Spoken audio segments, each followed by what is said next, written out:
Frères et sœurs, que la paix et la grâce de notre Seigneur et Sauveur Jésus-Christ soient avec vous. Ici AWH Redemption Ministries pour notre méditation du dimanche 24 novembre 2024. Toujours dans la mission de vous accompagner semaine après semaine, mois après mois, trimestre après trimestre, saison après saison, sur le chemin du royaume de Dieu. Car l'essentiel, frères et sœurs, est dans le royaume de Dieu. La force est en Dieu, l'abondance est en Dieu, la sagesse est en Dieu, et surtout l'espérance, frères et sœurs, est en notre Dieu. C'est pourquoi nous nous répétons à chaque instant, cherchons d'abord le royaume de Dieu et sa justice, et toutes les autres choses nous seront données en plus. Donc, nous sommes le dimanche 24 novembre 2024, frères et sœurs. C'est le dernier dimanche du mois de novembre. En fait, c'est notre 47e méditation sur la bonté de Dieu. C'est notre 47e méditation pour l'année. Donc, disons 47 sur 52, c'est plus de 90% de l'année qui a été consommée ou vécue, frères et sœurs. Donc, rendons gloire, rendons grâce à Dieu parce qu'il n'arrête pas de manifester sa bonté envers nous pendant cette année. Oui, il ne nous a pas marchandé et sa bonté, soit à travers la protection, soit à travers la consolation, soit à travers la patience, la sagesse, l'intelligence, l'enseignement, soit à travers le pardon et son abondance. Donc, vous n'êtes pas sans savoir, frères et sœurs, l'année 2024 est décrétée l'année de la bonté de Dieu à AWH Redemption Ministries. Et notre méditation de ce matin, c'est la partie 4 de notre série pour le mois de novembre, car pendant le mois de novembre, qui est le deuxième mois du 4e trimestre de l'année 2024, nous avons été appelés, frères et sœurs, à vivre l'espérance et de la bonté de Dieu. En fait, pendant tout le 4e trimestre, nous avons vu l'espérance de la bonté de Dieu, mais pendant ce mois de novembre, nous avons été appelés à vivre l'espérance de la bonté de Dieu. Et nous avons même eu pour ce mois de novembre et quelque chose de nouveau, c'était comme un chant thème. Je vis, c'est le chant 187 et français et des chants d'espérance et 400 et sur les ailes de la foi. Je vis d'espérance, d'amour et de foi. Et mon chant s'élance vers toi, divin roi. Grande est ma faiblesse, mon indignité, mais dans ta tendresse, tu m'as racheté. Oui, mon cœur chante, mon âme est contente, mon Jésus est tout mon bien. Je ne craindrai rien. Oh, quelle tendresse, quel immense amour! Cet amour me presse d'aimer à mon tour.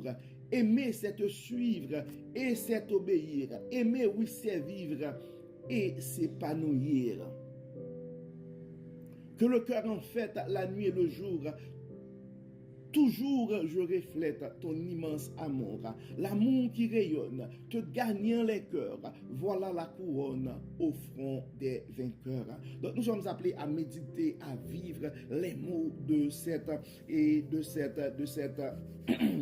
chant, de ce cantique, frères et sœurs, et parce que nous avons été appelés pendant le mois de novembre à vivre l'espérance de la bonté de Dieu.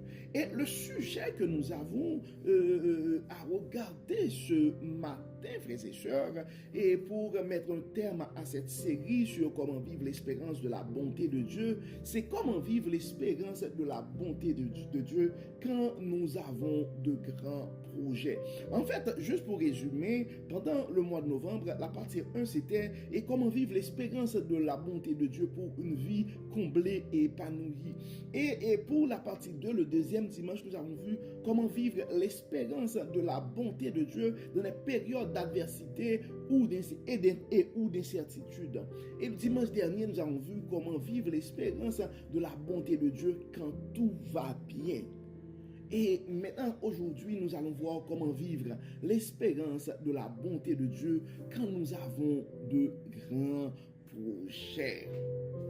Donc, frères et sœurs, ce matin, nous allons parler de l'espérance de la bonté de Dieu, évidemment, mais nous allons voir surtout comment aborder, comment vivre l'espérance de la bonté de Dieu, parler particulièrement pour de grands projets, pour nos projets de vie. Donc, nous avons tous des rêves et des ambitions dans la vie, frères et sœurs, et c'est important, c'est crucial de savoir comment ancrer, comment aligner ces projets et comment vivre notre foi et l'espérance de la bonté de Dieu, tout en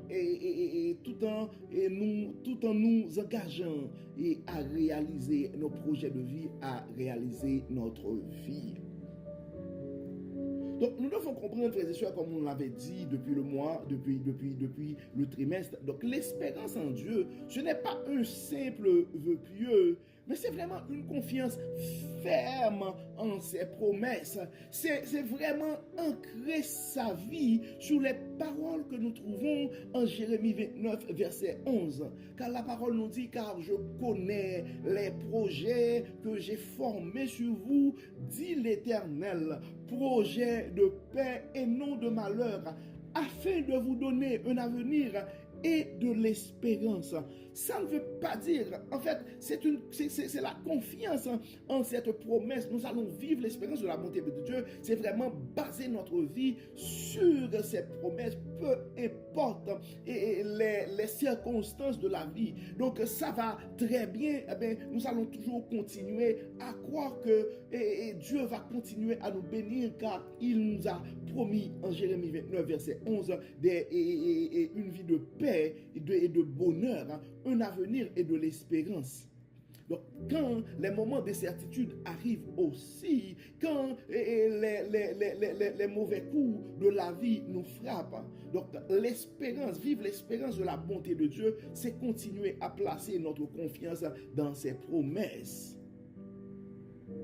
Donc, les paroles de Hébreux 11, verset 1er aussi, même si nous sommes dans l'incertitude, nous devons nous rappeler que la foi, c'est une ferme assurance des choses qu'on espère et une démonstration de celles qu'on ne voit pas. Donc, nous devons comprendre, frères et sœurs, les circonstances ne devraient pas nous empêcher de vivre, les circonstances, disons, bonnes ou mauvaises, ne devraient pas nous empêcher de vivre l'espérance de la bonté de Dieu. Mais maintenant, la grande question, beaucoup d'entre nous ont probablement des projets de vie. Et quand on regarde ces projets-là, et quand nous regardons nos ressources, nos contacts, nos connaissances, eh bien, en termes clairs, nous n'avons pas les moyens de nos politiques. Nous n'avons pas les moyens, les ressources nécessaires. Probablement, en partageant ces rêves, ces projets avec des proches, et certains pourraient nous décourager parce que il n'y a pas de logique. Ces rêves, ces projets ne sont pas atteignables. D'ailleurs, personne de la famille ne l'a déjà. Personne. C'est comme il n'y a pas de précédent et personne. Donc il y a ce qu'on appelle les croyances limitantes. Puis tu regardes toi-même et tu vois dans ton cœur, tu as un désir ardent de réaliser ces choses, mais tu n'as pas les moyens. Et quand tu parles de ça autour de toi, il n'y a personne qui est capable de te comprendre. Donc tu es en train de rêver en rose, tu n'es pas réaliste. Écoute, tu mets les charrues avant les bœufs. Écoute, les gens essaient de te ramener à la raison. Quand tu te trouves dans cette situation-là, comment vivre l'espérance de la bonté de Dieu? En fait, quand nous avons de grands projets, frères et sœurs, il y a une chose qui est essentielle. Et premièrement, nous devons soumettre à Dieu ces projets et nous devons chercher la volonté de Dieu dans ces projets-là. Donc ça, c'est très, très, très, très, très important parce que nous sommes tous appelés et pour une mission dans la vie.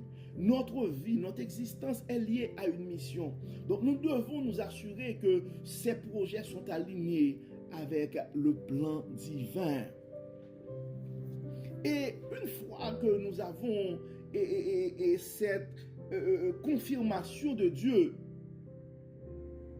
donc les moyens pour réaliser ces projets deviennent un détail, car Dieu et toi, quand Dieu est avec toi, tu as la majorité. Donc, en Proverbe 3, verset 5-6, la parole, c'est un conseil, c'est une parole de sagesse. Nous invite à mettre notre confiance en Dieu de tout notre cœur et de ne pas nous appuyer sur notre propre intelligence.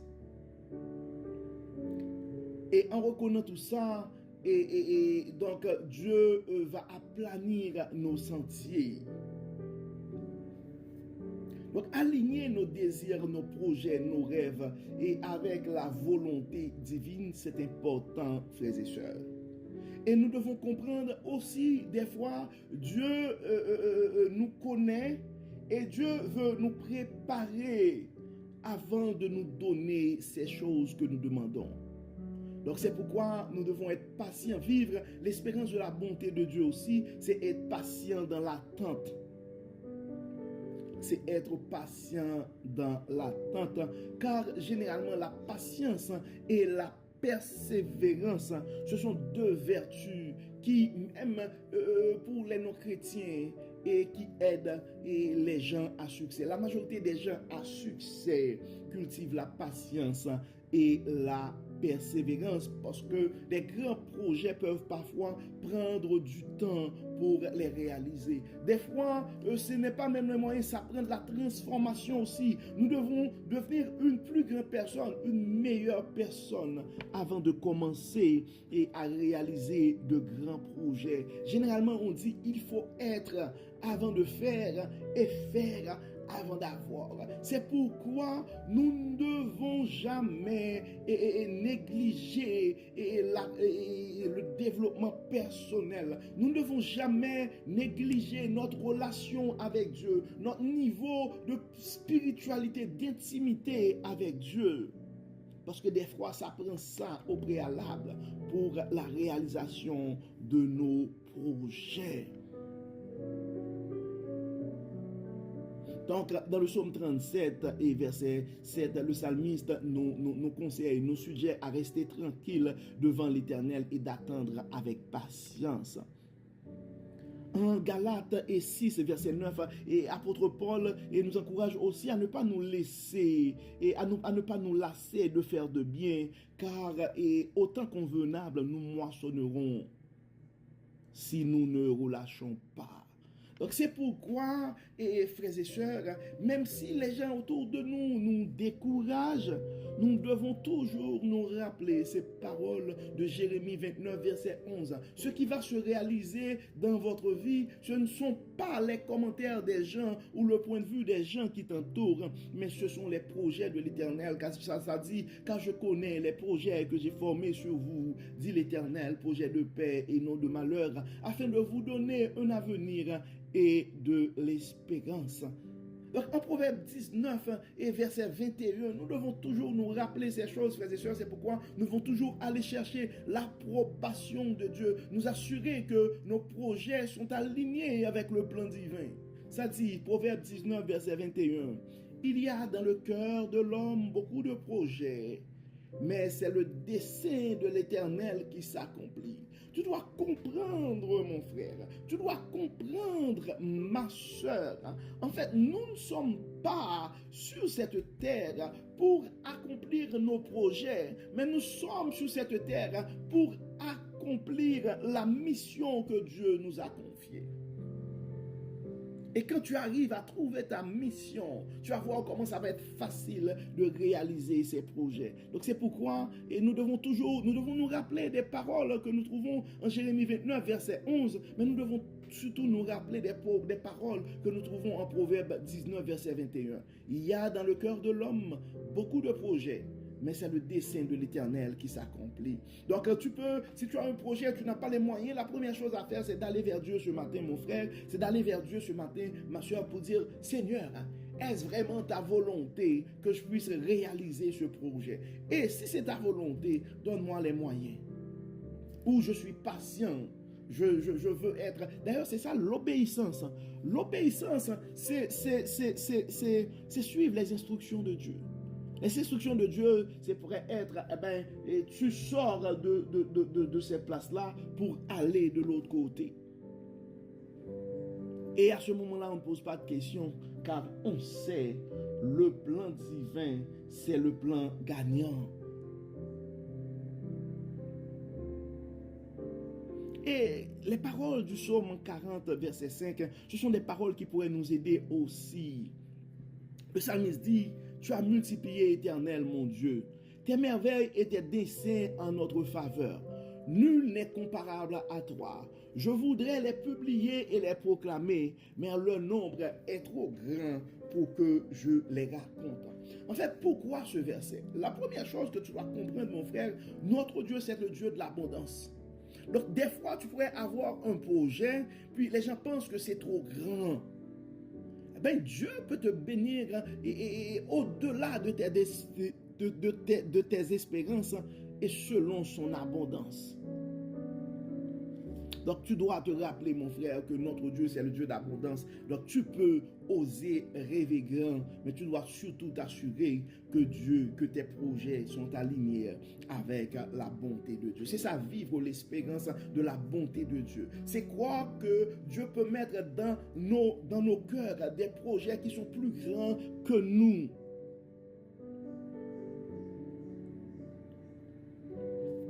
Un Corinthiens, chapitre 2, verset 10.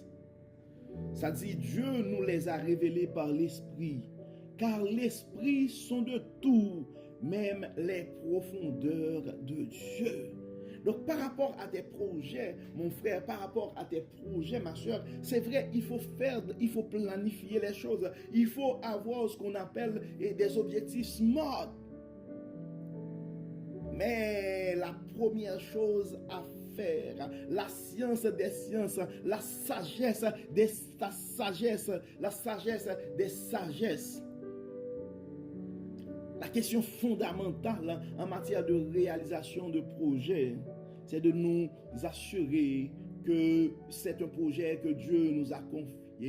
Et à travers la spiritualité, à travers notre relation avec Dieu, donc Dieu va nous révéler et sa sagesse va nous révéler notre mission. 1 Corinthiens 2, 10, Dieu nous les a révélés par l'Esprit, car l'Esprit sont de tout, même les profondeurs de Dieu. Donc tu dois ramener tes projets, mon frère, tu dois ramener tes projets, ma soeur, à une dimension spirituelle ce matin. Job 42, verset 2, c'est un verset à se rappeler aussi que nous avons de grands projets. Je connais que tu peux tout et que rien ne s'oppose à tes pensées. Quand les gens sont étonnés par rapport à la dimension de tes projets et tu commences à avoir dans ton sein des gens qui commencent à se révolter contre toi et qui commencent à s'opposer, Tu dois comprendre que ta destinée n'est pas entre les mains de ces gens-là. C'est normal, tu vas être trahi. Et j'ai déjà, j'ai parlé de ça, des blessures de l'âme, mais nous sommes en train de travailler à travers le Centre chrétien de développement et personnel du Québec et une formation beaucoup plus approfondie sur les blessures de l'âme, sur la trahison, tout ça. Là. Et donc, tu dois vivre pour réaliser de grands projets. Tu dois avoir cette conviction. Je connais que tu peux tout. Dieu peut tout, frères et sœurs. Tu es en train de servir. Nous sommes en train de servir un Dieu omnipotent, un Dieu qui peut tout faire. Donc notre source, ce ne sont pas, et ce n'est pas la société, ce n'est pas l'environnement, ce n'est pas l'économie, mais notre source, c'est le Dieu qui peut tout et que rien ne s'oppose à ses pensées. Donc quand tes projets, ce sont des projets de Dieu, eh bien rien ou personne ne pourrait s'opposer à la réalisation de tes projets. Proverbe 16, verset 1er, ça nous dit, les projets que forme le cœur dépendent de l'homme, mais la réponse que donne la bouche vient de l'Éternel. Donc quand et pour tes projets, tu dois commencer à faire des négociations, tu dois commencer à rencontrer des gens parce que tu dois bâtir une équipe, tu dois trouver des alliés, des partenaires. Donc même quand nous allons faire cette démarche, il faut toujours ramener d'abord, prier, méditer avant de faire ces rencontres-là, avant de se connecter sur le Zoom, avant de se pointer dans ce restaurant pour cette rencontre, avant d'aller rencontrer les gens. Il faut prier, il faut méditer pour que Dieu puisse nous dire exactement quoi faire. Et c'est important, frères et sœurs. Nous devons savoir aussi vivre avec cette mentalité que nos pensées sont limitées et nos pensées sont différentes des pensées de Dieu. Ésaïe 55, verset 8 nous dit car mes pensées ne sont pas vos pensées et vos voix ne sont pas mes voix, dit l'Éternel. Nous devons comprendre, frères et sœurs, que la façon que Dieu voit les choses, que la façon que Dieu arrange les choses des fois est différente de notre compréhension des choses. Ce sont des choses des fois qui vont, la façon que Dieu va réaliser certaines choses, ça va, et non seulement ça va dépasser l'entendement humain, mais ça va être étrange pour les hommes, pour la compréhension humaine. C'est pourquoi les gens qui ne te comprennent pas, tu dois les comprendre parce que ton projet et ta mission a été ramenée à une dimension spirituelle. Ce n'est pas toi qui es en train de réaliser ce projet, mais c'est Dieu qui est en train de réaliser ce projet à travers toi. C'est normal que les gens ne vont pas comprendre, même toi qui mènes ce projet, tu vas être découragé à un certain moment si après tu vas réaliser, ok, Dieu voulait m'amener ici pour que ça puisse... Donc des fois nous devons nous rappeler, frères et sœurs, que les pensées de Dieu ne sont pas nos pensées et nos voix, ce ne sont pas les voix de Dieu. Donc 1 Corinthiens chapitre 2 verset 7 nous explique un peu. L'apôtre Paul dit, nous prêchons la sagesse de Dieu, mystérieuse et cachée, que Dieu avant les siècles avait destinée pour notre gloire.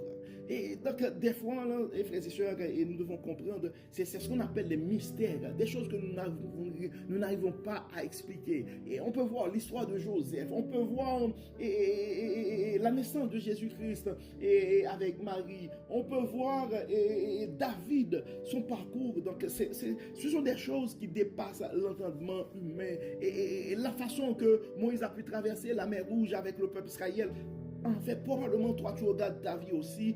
Probablement, Dieu a déjà fait dans ta vie quelque chose pour étonner les gens qui sont autour de toi, pour t'étonner. Et des fois, les gens pourraient regarder pour dire qui l'aurait cru, parce que ce n'était pas possible. Quand ce n'est pas possible selon les procédures, quand ce n'est pas possible selon les règles établies, mais Dieu, quand Dieu veut te relever en dignité, quand Dieu veut réaliser tes projets, peu importe l'opposition, peu importe l'historique, Dieu va changer le cours de l'histoire et parce qu'il est avec toi, parce qu'il approuve tes projets. C'est pourquoi nous devons toujours, frères et sœurs, nous assurer d'avoir l'approbation de Dieu avant de nous lancer dans des projets.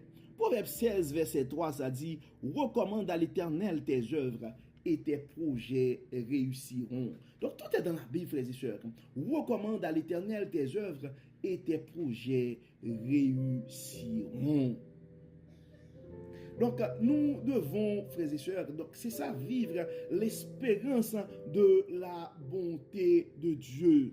C'est ça, vivre l'espérance de la bonté de Dieu. C'est quoi dans les promesses de Dieu? C'est quoi que Dieu peut mettre dans nos cœurs de grands projets? Mais quand ces projets sont approuvés, et peu importe les circonstances, Dieu va nous donner les moyens pour les réaliser. Souvent, frères et sœurs, la grandeur de notre Dieu nous échappe. C'est pourquoi, des fois, nous regardons des projets, nous pensons que les choses sont trop grandes, sont complexes, ça ne va pas se réaliser. Job 36, verset 26, ça dit, Dieu est grand, mais sa grandeur nous échappe.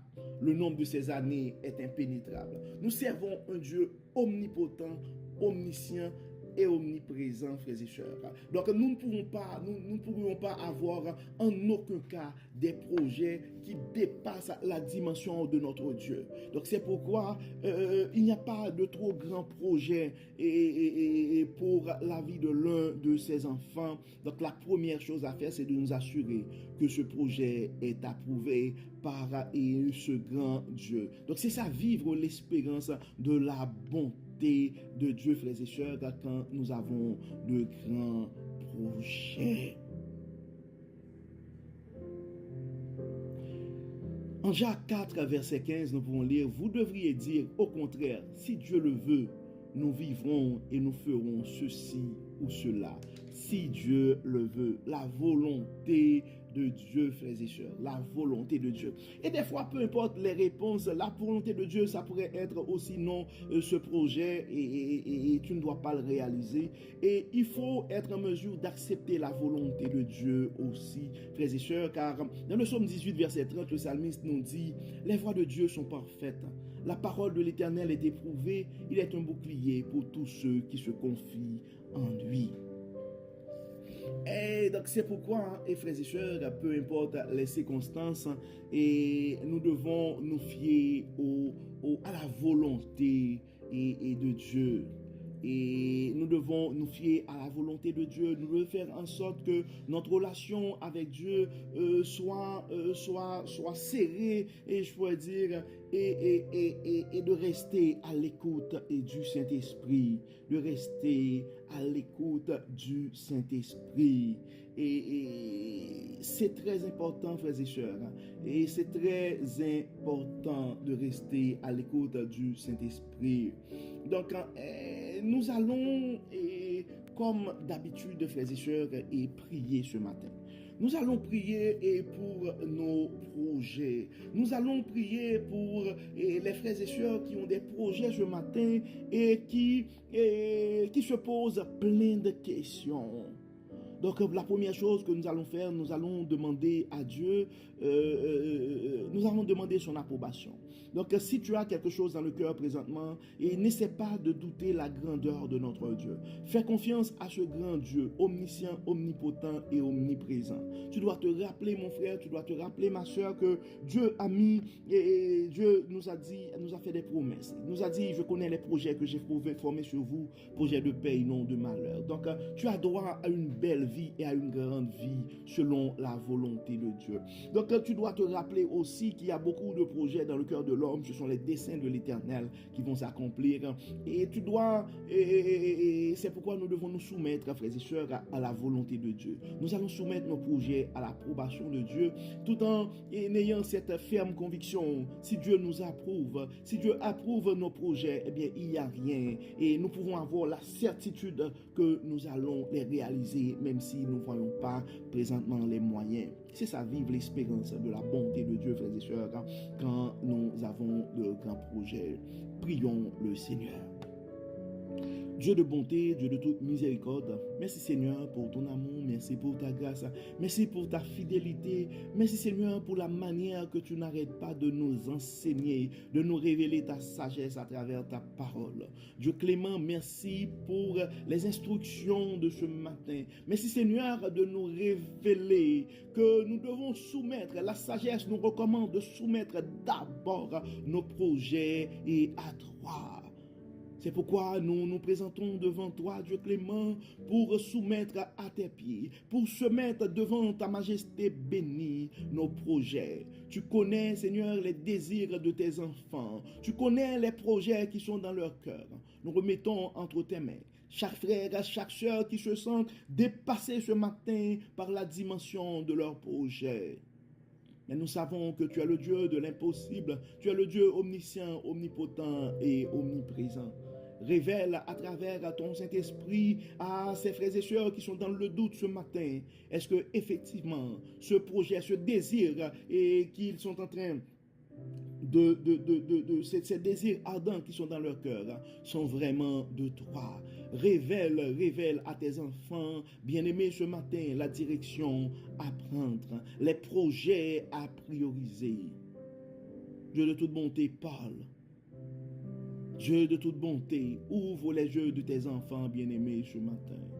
Tu connais nos projets, nous remettons entre tes mains particulièrement les projets de ce ministère, que ce soit à travers les différents programmes de formation que nous aimerions mettre sur pied à travers l'année 2025 et pour le développement personnel. Pour l'enseignement de ta sagesse, nous te demandons, Dieu clément, de nous assister dans ces projets et de bénir toutes les personnes, de les inspirer, toute l'équipe qui est en train de travailler avec nous. Pourvoir, Dieu clément, aux besoins de ton ministère. Inspire-nous, guide-nous, éclaire-nous. Donne-nous, Seigneur, l'approbation nécessaire. Révèle-nous, Dieu clément, ta sagesse. Montre-nous clairement que ta volonté est dans ces projets. Nous avons d'autres projets, Dieu clément, pour soutenir, et soit à travers l'hébergement, soit à travers des programmes pour nos aînés. Toi, le Dieu de toute bonté, toi, le Dieu de toute espérance. Nous nous fions à toi et nous savons que rien n'est impossible à toi. Nous avons d'autres frères et sœurs qui ont d'autres projets. Tu connais leurs désirs. Nous te demandons, Dieu clément, dans ta bonté, d'approuver leurs projets, de les révéler ta volonté pour leur vie, pour leur ministère. Guide-nous, Seigneur, éclaire-nous. Certains de nos frères et sœurs n'ont pas et ont de bonnes idées, mais ils n'ont pas les moyens. Tout ce qui est sur la terre est à toi, Dieu de toute abondance, pouvoir, Dieu de toute grâce, bénis, Dieu de toute miséricorde, pardonne. Assiste-nous, Dieu clément, guide-nous, libère, Seigneur, guéris, Seigneur, bénis, Seigneur, et que tout soit fait dans nos vies pour la gloire de ton nom. Au nom de Jésus, nous prions. Amen. Amen. Frères et sœurs, nous arrivons au terme de notre méditation pour ce dimanche 24 novembre 2024, ce qui met un thème à notre sujet et à notre série et vivre l'expérience de la bonté de Dieu pour ce mois de novembre. Et d'ici là, nous vous souhaitons une très bonne semaine et un très bon dimanche sous le regard du Dieu Tout-Puissant. Et nous vous donnons déjà rendez-vous demain pour notre dévotion et matinales qui sont publiées à chaque matin du lundi au samedi et notre méditation à tous les dimanches. Donc dimanche prochain nous allons avoir commencer une série sur la proclamation de l'espérance de la bonté de Dieu. Donc ça va être le mois de décembre, nous allons au moins parler de la nativité aussi, parce que la plus grande espérance, et je pourrais dire, la naissance de Jésus-Christ, c'est l'une des plus grandes espérances a été l'une des plus grandes espérances de réalisation des plus grandes espérances des chrétiens. de l'humanité en général. Nous pensons que notre société, nos sociétés ont besoin d'entendre et l'espérance de savoir qu'il y a une espérance pour notre monde, l'espérance, la proclamation de l'espérance de la bonté de Dieu, c'est l'une de nos missions comme chrétiens. Donc nous vous donnons rendez-vous dimanche prochain pour le développement de cette série et pour qui va nous aider à clôturer l'année 2024. Donc si jamais, et tu sais, c'était pas déjà fait, et mon frère, si c'était pas déjà fait, ma soeur, nous vous invitons à partager nos publications, que ce soit nos dévotions, que ce soit cette méditation à des frères ou à des soeurs, et car on ne sait jamais ce que la parole de Dieu peut faire dans la vie de ses enfants bien-aimés. D'ici là, et que le Seigneur nous bénisse, que le Seigneur nous protège, que le Seigneur nous accorde sa grâce et nous aide à réaliser les grands projets qu'il a mis dans nos cœurs. Au nom de Jésus. Amen. Amen. Bon dimanche, frères et sœurs, et à demain. Bye bye.